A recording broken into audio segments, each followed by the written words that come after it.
The Turkish Cap. The school bell rang. Recess at last. We rush. Head out of the classroom. I took the gulli degree out of my satchel before I ran out. Khushal took.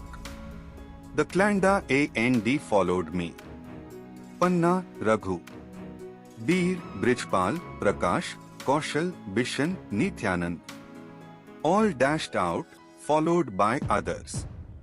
We reached the ground outside our school compound where we usually played. Prakash drew a big circle. Khushal entered it. It was his turn to begin the game.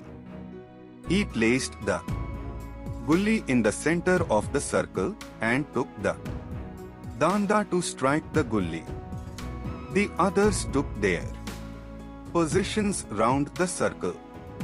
Everybody's eyes were on Khushal. He struck the gulli hard. It flew out of the circle and went quite far. None of us could catch it. Nityanand was the first to reach the gulli. Picking it up, he threw it back with all his strength. Khushal struck hard again. It went flying in another direction. Bishen was fielding that side. He tried to catch short stick used in the game of tipcat, gulli danda. Stick K used in the same game. But it slipped through his fingers. He picked it up and threw it back towards Khushal. Khushal once again hit it back. It was my turn next. But the way Khushal was hitting, I felt my turn would never come. I would have to wait till the next day. I was hoping Khushal would miss just once. Then I would be able to start. But Khushal was proving too good a player for us. Then Panna threw the gulli to Khushal. It did not even reach the circle.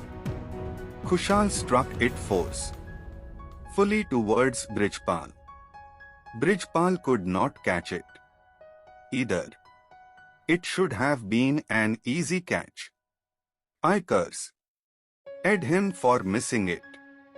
Brijpal was also sorry for the slip.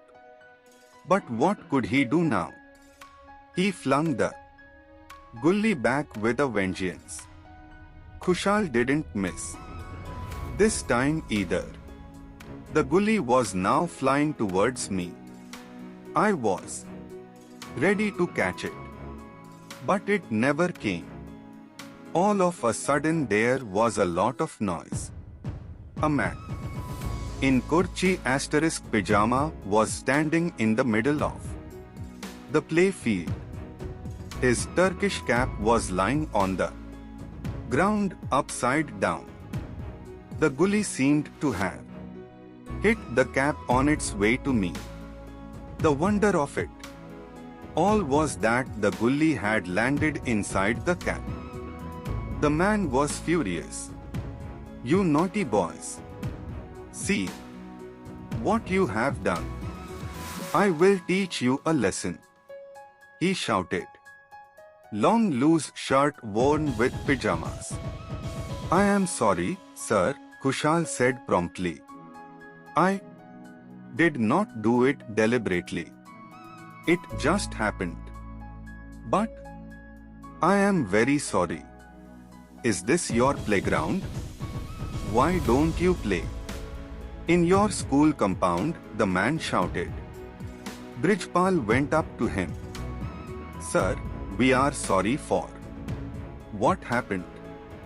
Our school compound is very small. That is why we play here every day," Bishen added.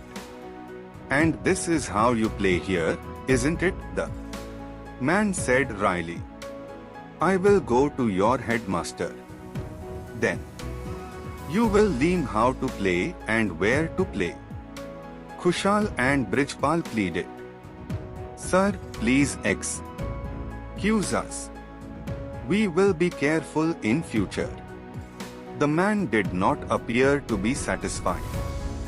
I thought I could save the situation. I picked up his cap to hand it over to him. He snatched it from me. I could not remove the gulli from it. Turning round, he started walking rapidly towards the school. All of us followed him, begging his pardon all the way. But he would not listen. I stole a glance at my friends. They all looked mournful. I too was scared of the headmaster's temper. The man entered the school building and went straight to the headmaster's office. The peon outside tried to stop him. He just brushed him aside and went in. We could hear loud voices coming from within. All of us were praying silently. We had crept to the courtyard facing the headmaster's room. We tried guessing the conversation they were having and the consequences. Soon the peon came and called us. One by one we entered the headmaster's room. Who is responsible for all this? He asked in a thundering voice. How many times have I told you to keep within the school compound?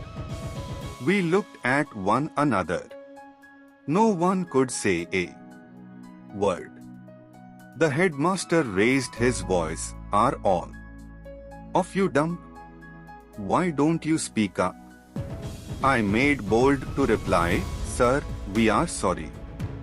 We shall be careful in future. The headmaster merely said, Apologize to this gentleman, all of you. We have been begging his pardon, sir. It was Brijpal. You must apologize in my presence, the headmaster insisted. We chorused, We are very sorry, sir. Okay, boys, the man said and turned towards the headmaster. And thank you, sir. He looked satisfied and moved towards the door. Just as he was going out and we were about to leave, the headmaster asked, Now, whose stroke was it? I looked towards Khushal. He was looking at me. I looked round. My heart was beating faster and faster. But how could I blame my friend? With a sinking feeling, I decided I would take the blame. A faint smile played on the headmaster's face. Somehow I felt it was not for any punishment that the question was asked. I opened my mouth to reply. But Khushal was quicker.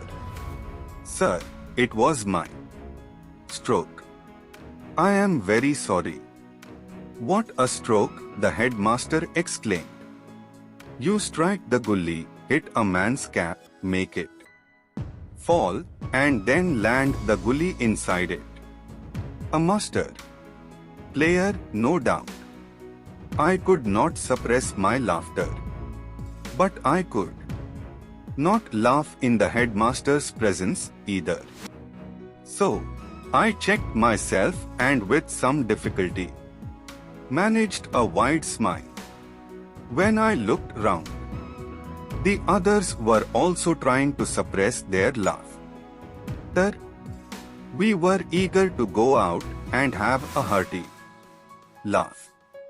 The man with the Turkish cap also turned round at the door. He too looked amused. Still smiling, he went away. We trooped out of the room.